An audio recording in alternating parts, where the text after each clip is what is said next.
So this is what the mash looks like, this part of the brewing process. What we have in here, this is our mash tun with our grain, and we have in here about 150-degree water.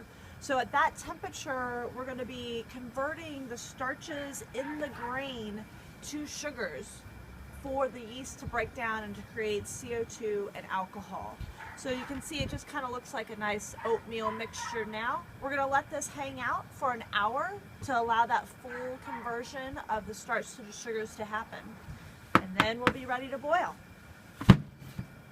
So at this stage, we've mashed already. We've pulled our first runnings. And now this is what we call sparging.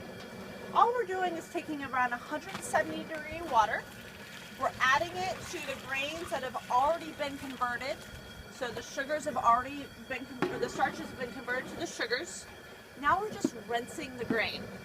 So we pulled our first runnings of the wort, which is now in our boil kettle.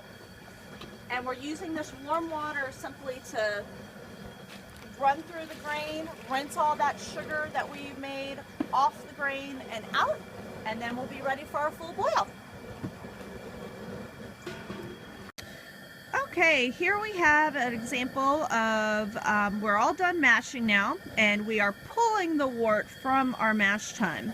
So, as you can see,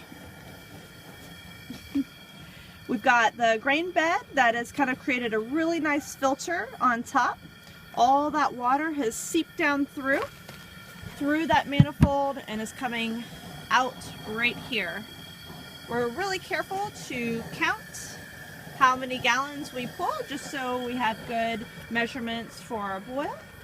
And then here we are. We are getting super close to boiling and adding our first hop addition.